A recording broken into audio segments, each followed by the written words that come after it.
Eto, pinabayaan nyo pumasok, iniwan nyo yan sa loob. Oh. Mamaya pagpaga mo yung kwarto mo, yung higaan mo, yan. Ano na ako doon, binuksan ko na yung pampaalis ng baho doon. Sabi niya, ilang araw na akong hindi nakakahiga sa sopa, may bisita eh. Oo. Ano ka mo nung isang araw pagpunta mo nandun sa paanan ko, nakahiga din doon sa sopa? Bago dumating sa'yo ng hangin, bulok na. Nilatagan siya ni Ardi. Tapos hinatag ko, binaba ko. Ba't ginaganyan-ganyan ako, makikipaglaro, batuhin ko ka na chinela. Ano mo, aga-aga ha? Nilatagan ni Ardi ng sariling higaan, ayaw mahiga. Sabi niya. Inaano niya, kung saan yung hangin. Starbucks pala to eh. Yung sinabi, sponsor tayo. Ano tira, Pinoy Cup. Chamomile. Hindi ko alam kung pakahabain ko itong buhok ko. Pagugupitan ko na naman at pakukulayan ko na naman iba-ibang kulay. Hindi talaga ako. Kala mo maganda pag may kulay? Ito, gusto mo na to, ganito na lang. Mukha na lang lola. Pag wala. Lola ka naman eh. Ilagyan mo naman ang aling inday. Anong gusto mo? Inday bebeng mo naman. Aling Inday o Aling Lourdes? Aling Lourdes, syempre.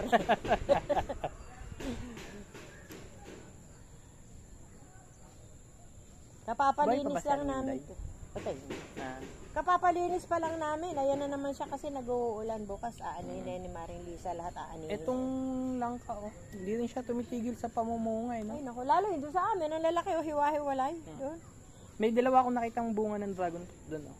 Ayun, marami yan sa gilid. Yun ang namunga. Taka doon sa dulo. Dito sa gitna wala. Nagkasakit yan eh. Kaya ewan ko, mga July na mga mumunga ng sabay-sabay yan.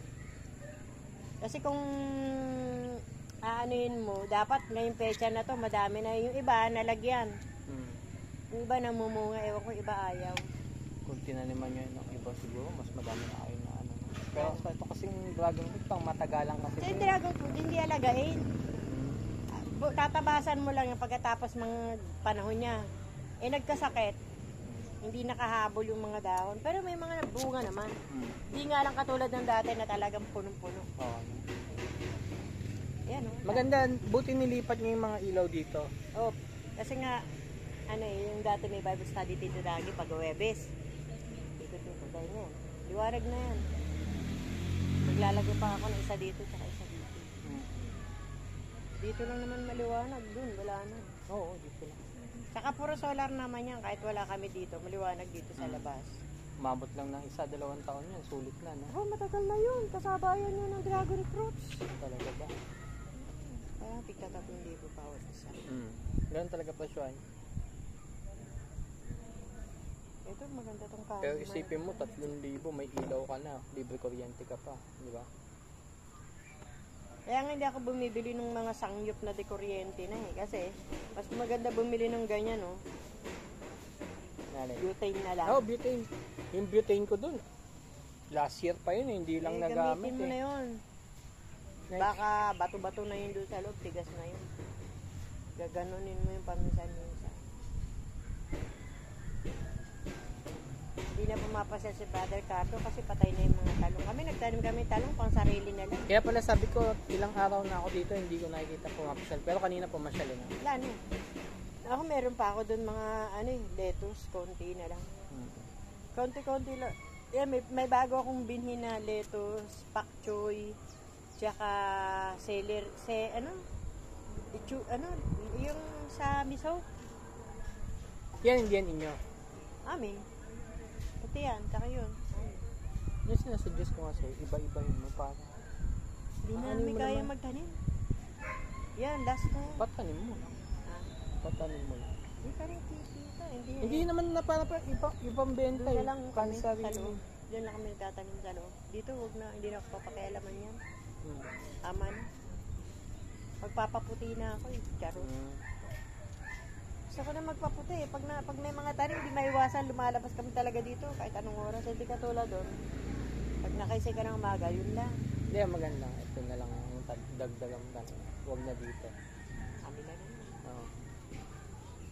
Yung pan sarili lang. Haga ko niya, iba-iba. May pechay dyan. Parang hindi ko nabibili. May pechay diba? lahat ng sibuyas. Hoy, bawang. baba mo nga ng konti yung short mo. Baba mo pa. Yung lapad mo, ilakad mo ng maayos.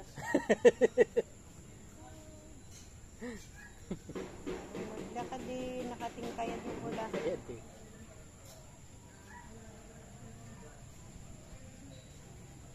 May basket. May tambak sila kahapon 40 mahigit yata yun. Sino kalaban? Taga Corbada. Magagaling yung mga taga Corbada. Wala silang point guard na maayos. Kaya puro steel. Siguro mga 30 steel ang inabot. Hindi nila maitawid yung bola. Puro steel. Shoot ng shoot sa kabila. Dati, kung yung grupo nila, kung hindi nagkawatak-watak, sila nun yung yung kalaban ng anong tawag doon, nung nag-champion. Nag-champion sila? Sila yung kalaban nung gabi na yon. Anong tawag doon? Yung Finals. Oh, sila yung Hindi silang champion. Oh, kung nanalo sila doon, sila yung champion. Ibig sabihin yung grupo nila noon solid. Ito nagkawatak-watak. Bakit nga? Kasi parang yung iba ayaw mo na lumaro, ganun. Hindi ako lalaro, ganyan. Nung badang ulit, yung iba bigla nabalataan niya sumama sa ganito. O nagkaengganyahan na, nagkalas-kalas na, hindi na binuo. Yung tara, balik tayo. Kung sinabi nilang gusto nila, di sasagutin ko uniforme nila. Kano lang naman uniforme. Basta buo ulit. Nung una sabi nila ayaw daw nila magsipaglaro. Pero nandun yung mga tropa niya hapon. Nag-cheer sa kanya. Nagkahiwa-hiwalay nga sila eh. Magaling yun si Adi maglaro. Walang ka-play. Mas maano pa nga siya maglaro sa akin nung ganyang edad ako eh. Hindi nilalabas kasi anong nakaraan. Sabi niya, inaatay na nga ako. Oo. Naubos siya yung first half. Tapos, second quarter pala, konting oras lang. Tapos third quarter, ubos na naman niya. Nung third quarter kasi, nilalanan ng tambak eh. Pinipilit niya na, siya na yung talagang nagbababa, siya na rin tumitira. Pero nung wala na talaga, yung maliliit na, pinasok na fourth quarter. Ginibap na. Sino kanilang referee? Coach? Hindi daw talaga nila coach yun eh. Maganda yung nag-coach nila si Papa. Puta, gumigit na yung coach nila. Wala yan, hindi mo madadali ang buntis yan eh. Pero parang hindi buntis eh, no? What's that? Sabi ni Papa mo, buntis to eh.